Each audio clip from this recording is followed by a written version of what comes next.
Bonjour à tous, bienvenue pour cette nouvelle vidéo. Je suis très contente de vous retrouver aujourd'hui pour enfin clore la série de Vanitas. C'est une série qui à l'époque avait fait pas mal de vues, merci d'ailleurs de votre soutien, je reçois encore pas mal de commentaires sur ces vidéos-là. Et cette vidéo devait clore la série avant de faire d'autres projets, sauf que mon disque dur est mort à ce moment-là, et j'ai eu tellement le seum d'avoir tout filmé pour rien, que j'ai complètement rage quit et j'ai jamais refait le tuto derrière. En plus ça tombe bien, le premier épisode de l'anime est sorti hier. Je prends avec vous ma revanche aujourd'hui, alors j'espère que ça vous plaira, c'est parti. Je commence par réaliser un support de cette forme-là avec de la pâte Burke. Alors désolé, je l'avais fait il y a 3 ans, j'ai pas eu envie de le refaire. En tout cas, la partie conique, elle fait environ entre 2 et 3 cm. Vous allez aussi avoir besoin d'une bougie, peu importe la taille, peu importe la forme, et de papier transparent, la référence est dans la barre d'infos. Et avec ces 3 éléments, on va faire la base du sablier. Comment? Je vais vous expliquer. Alors prévoyez plusieurs pages parce que c'est pas facile à faire, mais en tout cas j'ai découpé 2 carrés dans ma feuille, ça va me permettre de faire les 2 côtés de mon sablier. Et avec ces carrés de plastique, je vais venir le mettre au-dessus de la bougie et je vais thermoformer mon papier autour de mon support. Il faut attendre quelques secondes que ça refroidisse, mais en tout cas ça a pris la forme du cône et on va avoir quelque chose de bien régulier. Donc on le fait 2 fois, évidemment pour avoir les 2 côtés du sablier, et au moins ça va être plus ou moins les mêmes. Après je vous dis c'est quand même un peu difficile, du coup prévoyez plusieurs feuilles, hein. Même là j'ai recommencé plusieurs fois. Une fois que c'est fait, je viens découper un peu grossièrement autour en laissant pas mal de marge, comme vous pouvez le voir. Je vais prendre ensuite de la résine UV, c'est très important qu'elle soit UV, la résine époxy ça va pas marcher. Et je vais recouvrir comme ça en fine couche mon papier plastique avec un pinceau. Alors je vous le dis de suite, il risque d'y avoir des bulles, j'ai pas trouvé comment faire mieux, mais en tout cas, on prend bien son temps pour faire quelque chose de bien lisse. Il faut savoir que la résine UV se catalyse à la lumière UV, donc pour cela j'ai une petite lampe où je commence à catalyser sur mon support, mais ensuite je vais la mettre dans une machine UV pour les ongles. Et je vais refaire cette étape plusieurs fois jusqu'à avoir une coque un petit peu épaisse. Je fais évidemment ça pour les 2 coques. Et je vais venir découper tout l'excédent. Donc mon excédent, c'est-à-dire jusqu'à ce que je puisse à peu près avoir quelque chose de droit comme ceci. Une fois que c'est fait, je retire le film à l'intérieur. Après, vous pouvez le laisser, mais je trouve que c'est plus transparent en l'enlevant. Après, on fait attention car ça peut être très fragile et ça peut casser. Donc on y va délicatement. Voilà ce que ça donne une fois le film retiré. Et là commence une longue étape de ponçage, revernissage, ponçage, revernissage. En tout cas, on ponce jusqu'à avoir une base droite. Et j'hésite pas aussi à poncer tout autour pour lisser si jamais il y a quelques aspérités. Il faut vraiment que ça soit assez lisse. Voilà ce que ça donne une fois fait. Je prends ensuite mon mandrin à main pour pouvoir percer mes 2 coques. Donc je commence par mettre la première, je mets la seconde pour le mettre au même endroit. Et la deuxième, je vais la retourner et la placer comme ceci pour former mon sablier. Et je le recouvre une nouvelle fois de résine pour sceller les 2 parties entre elles, mais aussi de remettre une couche de transparent sur mon sablier. Bien entendu, on recatalyse. Et voici ce que ça donne une fois le tout catalysé. J'hésite pas à mettre d'ailleurs plusieurs couches pour être bien sûr que ça soit bien solide. D'ailleurs pour ceux qui ont comme ça une perceuse manuelle, j'ai pris l'avant-dernier plus gros forêt pour avoir un trou à l'intérieur assez large. Voilà ce que ça donne une fois le sablier terminé. Je récupère des supports de cabochon de cloche en verre pour ce tuto afin de pouvoir fermer le sablier comme ceci. Du coup si ça rentre pas, il faut reponcer un petit peu sur les bords. Et on le fait jusqu'à ce que ça rentre. J'avais ce petit sable que je gardais depuis 3 ans pour le tuto, et je vais tester, voir si le sablier fonctionne de la sorte. Une fois que c'est fait, je vais en rajouter un petit peu car il n'y en avait pas assez. J'ajoute cette fois-ci des microbilles pour faciliter l'écoulement du sable dans le sablier. Du coup, il y a du sable, des paillettes et des microbilles. Et on peut voir qu'à la fin, ça fonctionne bien. Je vais maintenant sceller cette partie-là avec de la résine. Du coup, je remets une couche, mais aussi j'en mets sur le cabochon et à l'intérieur du cabochon pour être sûr que ce soit bien hermétique. Et je prends bien mon temps, j'en mets dans tous les petits trous, j'en mets partout. Et je fais qu'une seule partie pour l'instant. Une fois que c'est fait, je catalyse. Et maintenant, on va remplir le sablier. Donc pour cela, je reprends mon sable. Je fais glisser le tout dans mon sablier. Donc de ce côté-là, je trouve que ça s'écoule bien moins que l'autre.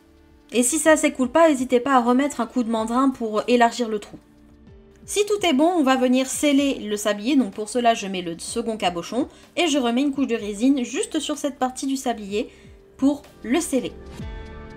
Donc faites bien attention à ce que ça soit bien fini, que tout s'écoule bien, sinon il va falloir recommencer car là on ne pourra pas revenir en arrière. En tout cas, mon sablier fonctionne très bien. Oh là là, qu'est-ce que c'est satisfaisant. Maintenant, il va falloir décorer tout ça. Donc pour cela, je prends un emporte-pièce de la même taille que mon sablier et je viens découper un sorte de boudin dans de la pâte Burke. Je préconise quand même que la couleur de la pâte Burke soit dans les teintes noires ou marron. Avec ma lame, je fais en sorte de commencer à faire un cône et je viens couper à cette hauteur-là pour faire quelque chose d'un peu pentu. Les images parlent d'elles-mêmes, mais vous pouvez voir que ça part comme un cône. Je fais la même chose de l'autre côté, donc je passe ma lame, je découpe. Et j'essaye de faire en sorte que les deux parties soient identiques. Je viens faire ensuite une plaque de quelques millimètres d'épaisseur et je vais venir découper deux bandes de même taille. Donc vous voyez que j'hésite pas à coucher ma lame pour savoir un peu l'épaisseur de ce que je vais faire. Je fais bien attention à ce que les deux soient bien identiques. Et ces bandes, je vais le placer entre le cabochon en métal et la pâte. Voilà ce que ça donne une fois les deux parties faites. Avec une boule de pâte, je viens faire une goutte. Donc j'essaye de la faire bien proportionnelle au sablier et ça va être la petite goutte de pierre précieuse qu'il y a en dessous du sablier. A défaut de ne pas avoir du fil aluminium de la bonne taille, je l'ai fait en pâte Fimo. Donc pour cela, je viens faire un twist. Il faut que ce twist soit assez régulier, assez fin et assez long. Du coup, c'est un peu compliqué. Alors prenez votre temps pour bien faire.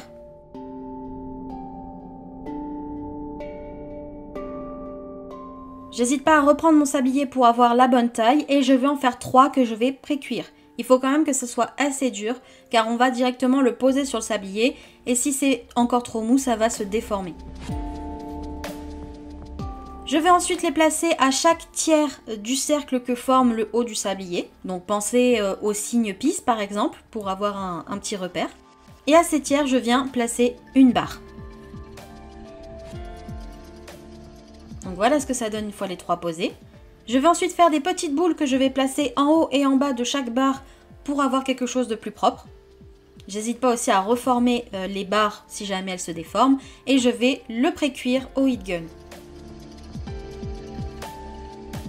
Une fois que c'est un peu plus dur, je vais le passer 10 minutes au four à 110 degrés afin d'avoir une pré-cuisson au four. Avec un peu de Fimo liquide et un pinceau, je vais recouvrir toute la bande avec cette dernière.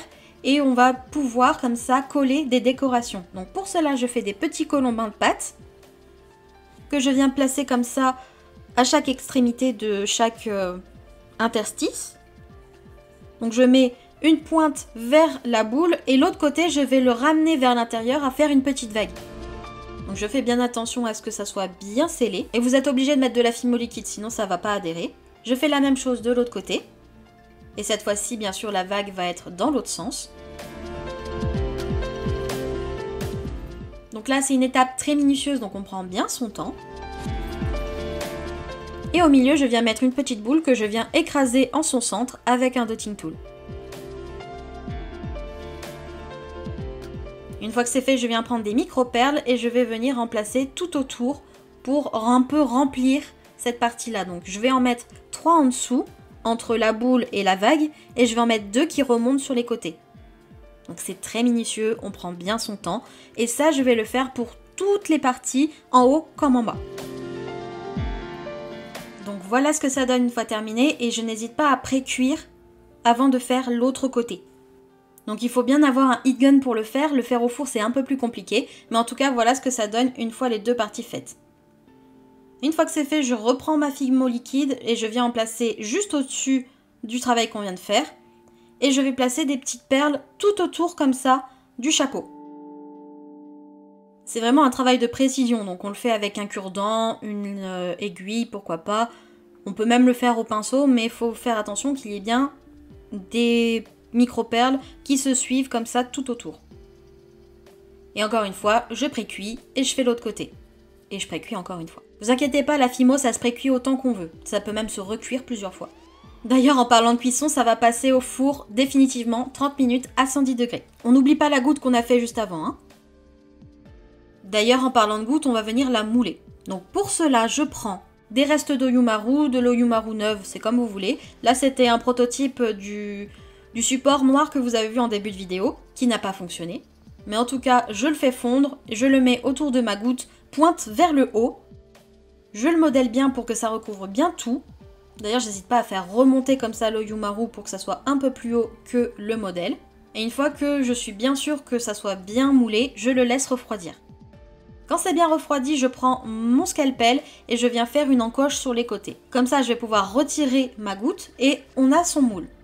Je vais ensuite prendre de la résine UV, je vais en mettre un peu dans un support et je vais placer des paillettes, les mêmes que j'ai mis dans le sablier, des copeaux irisés de couleur bleue, un tout petit peu de colorant bleu et ça va nous faire une base à pierres précieuses bleues. Je vais aussi rajouter des copeaux irisés blancs, mais après vous mettez un peu ce que vous voulez. Moi j'aime bien l'effet des copeaux irisés dans la résine pour les pierres précieuses. Et maintenant ça va être l'étape bourrine, c'est que on va forcer dans le moule pour que tout rentre. Alors bien sûr des fois vous allez pouvoir faire plus de résine, mais en tout cas on fait bien attention que tout le moule soit bien rempli. Donc pour cela j'écarte bien les deux côtés où j'ai coupé, je force la résine à rentrer, j'en mets partout, bref, c'était un peu l'étape cracra du tuto. Et bien sûr, prenez de l'Oyumaru pour faire ça, il faut que le moule soit translucide, sinon les UV ne vont pas passer. Une fois que le moule est bien rempli, je viens prendre du scotch transparent, toujours pour laisser passer les UV, et je vais venir sceller comme ça mon moule. Donc je fais bien attention que le haut soit bien collé. Tu vois, là où j'ai coupé, il faut que ça soit bien collé. Je mets même une deuxième couche pour être sûr que ça tient bien. Et je vais passer ça dans la machine UV. Alors mettez ça bien 10 minutes pour être sûr que les UV soient bien passés à travers le moule. En tout cas, j'ai profité de ce temps-là pour résiner juste cette partie du sablier avant de le mettre à catalyser avec la goutte. Une fois que c'est catalysé, je viens prendre de la feuille d'argent. Là, c'est juste de la feuille métallique, hein, mais il faut que ça soit argenté. Et je viens le placer par-dessus la résine. Du coup, j'ai pas dégraissé la résine avant, elle est encore un peu collante et ça va nous permettre de coller comme ça la feuille d'argent. Une fois que la feuille est bien collée, je prends un pinceau fluff et je vais frotter comme ça la feuille d'argent pour qu'elle se lisse et qu'elle prenne bien tous les volumes de notre travail. Vraiment, j'adore cette technique, je la fais tout le temps. Voilà ce que ça donne du coup sous toutes ses formes. Et on va venir faire ça petit à petit sur tout le sablier. Donc je le fais de l'autre côté. Je résine aussi chaque barre indépendamment. Et en plus ça va nous permettre à ce qu'elle soit plus solide. Je fais même en sorte de la catalyser en la tenant pour que ça soit bien droit. Et je vais, pareil, mettre la feuille d'argent, lisser tout ça pour que ça prenne bien tous les volumes. Et une fois que j'ai recouvert tout le noir, je vais prendre un petit peu de peinture noire et je vais patiner le sablier. Donc je vais prendre la peinture acrylique et ça va nous permettre de mettre en avant tous les petits volumes qu'on a fait précédemment. Et ça va donner un petit côté vieilli aussi. Une fois que c'est fait, je viens prendre un top coat qui catalyse à la résine UV pour les ongles. Et je vais passer une dernière couche sur le sablier pour tout sceller et faire en sorte que ça soit bien brillant. Donc je fais bien en sorte de faire tous les petits côtés. J'en passe aussi un petit peu partout sur le sablier. Et je viens de catalyser une dernière fois. Donc là, on a fait la partie la plus dure, mais en tout cas, le sablier est vraiment joli, je trouve. J'ai accroché en haut et en bas des petits embouts, ça se met en général sur les sphères ou les cloches en verre. Après avoir bien oublié la goutte dans la machine UV, tout est catalysé, tout va bien. Il nous suffit ensuite de retirer tous les scotch. Et si jamais on ne peut pas ouvrir le moule, on vient prendre un scalpel et on va découper tout autour. L'avantage de l'Oyumaru, c'est qu'elle peut se refaire fondre et après on peut en refaire autant qu'on veut. Du coup, si on a raté, c'est pas très grave. On peut recommencer. Une fois que c'est découpé, je viens ouvrir le moule et on a la goutte qui apparaît. Elle est bien catalysée, elle colle pas, c'est nickel. Comme elle n'est pas toute lisse, je vais prendre ma lime pour lui redonner sa forme originale. Et je vais passer une dernière couche de résine UV tout autour. Et je vais la catalyser en la tenant par la petite pince que j'utilise juste ici. Voilà ce que ça donne une fois tout résiné. On revoit tous les effets des petits copeaux que j'ai mis à l'intérieur. Vraiment, c'est trop beau. Avec le scalpel, on va couper la pointe. On va faire un trou avec le mandrin. On met un peu de colle autour de ce petit piton, donc c'est des petits pitons que l'on fait rentrer dans la pâte ou dans la résine avec une bélière et ça fait un pendentif. Et on va monter tout ça avec des anneaux. Donc je mets un anneau, je mets la perle, je referme l'anneau. On a cette première partie de faite. Ensuite je mets un anneau, un support de boucle d'oreille à l'autre extrémité, je ferme l'anneau et la boucle d'oreille est enfin terminée. Voilà, cette vidéo est terminée, j'espère qu'elle vous a plu. Je suis vraiment contente de réussir enfin à sortir cette vidéo. Ça fait des années que j'avais envie de la sortir et c'est enfin fait. Alors peut-être que dans l'animé elle sera dorée au lieu d'argentée, mais en tout cas sur les couvertures des mangas, elle est argentée. Du coup je l'ai fait argenter, ok? Si cette vidéo vous a plu, laissez-moi un petit j'aime, un petit commentaire, ça me fait toujours très plaisir d'avoir vos retours. Comme d'habitude, retrouvez le matériel ainsi que mes réseaux sociaux dans la barre d'infos. On se retrouve une prochaine fois pour une nouvelle vidéo. En attendant, prenez soin de vous et restez créatifs. Bye!